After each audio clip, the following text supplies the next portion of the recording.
Okay, today I'm going to be talking about CSR, social media, and banks and social media. The past couple presentations, well really the last presentation was about from the bank side of what banks are doing in social media. Today I'm going to be talking to you from the agency point of view.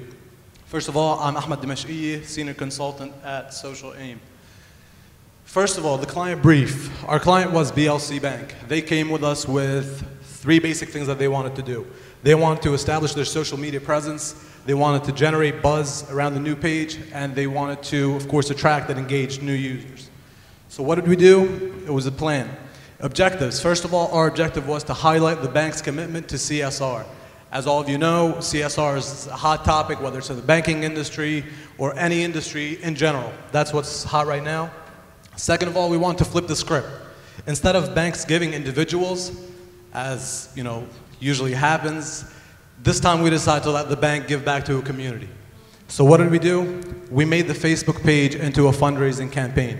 We had 4 participating NGOs. Some of you might already know them. We had Children's Cancer, we had Sezobel, we had Heartbeat, and we had Noor. What was the basic premise? You like, you vote, we donate, everybody wins. I mean, it wasn't us donating, it was BLC, but you get the point.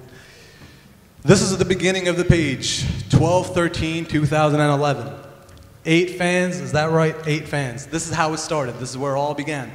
There was no Facebook page for BLC, just the website, and that's it. So this was the initiation. This was the basic premise. We have the logo, we have the welcome, and of course we have the line for it, and we have the 55,000. The 55,000, as most of you, okay. So we had the $55,000, which is what BLC committed to these 4 NGOs. Who was our target audience? Our target audience was socially conscious Lebanese individuals. Socially conscious as in anybody that actually cares about somebody else, anybody that would want to do something for somebody else, and the best part about it, nothing was coming out of individuals' pockets. The gender, there was no gender target specifically. It was males and females. Anybody that had anything to do with a social conscious was interested. Age was 18 to 54. I realize it's a little big, but in terms of potential for clients, 18 to 54 pretty much covered anybody that could be a banking client for BLC. And the geographic focus, of course, was Lebanon. So what was the mechanism? The mechanism was the following. People join the page, they like the page. As soon as they like it, they get transferred to the voting page. Now here we have the voting page, we have basically how it all works. People come in, they vote for the NGO of their choice. If somebody doesn't know an NGO, they had the option to click and learn more about each NGO.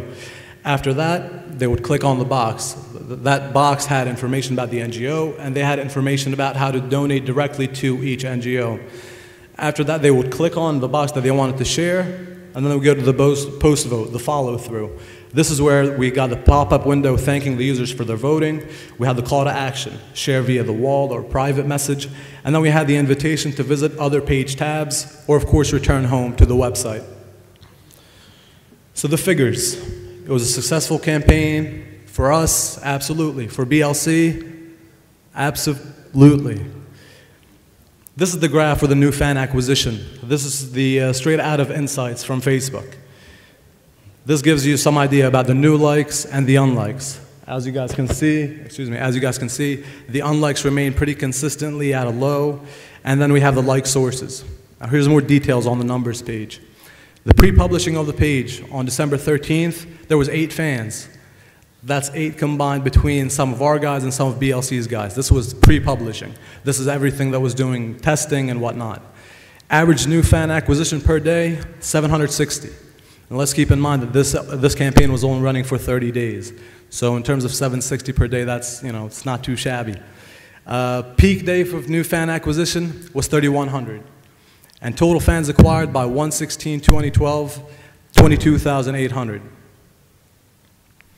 Fan relevancy. First of all, we had, like I said, the target for us was males and females. We seem to have covered that. 57% of females, 40% males. Of course, that doesn't add up to 100, so there's 3% that are either gender neutral or they just didn't fill it out on Facebook, but that's okay. In terms of ages, again, we see the biggest group was basically the target group that we had in mind, which was the 18 through 45, around there. And of course, the most important part was geographically, Lebanon. That's where our focus was. That's where we hit the hardest. You'll see the details in the numbers.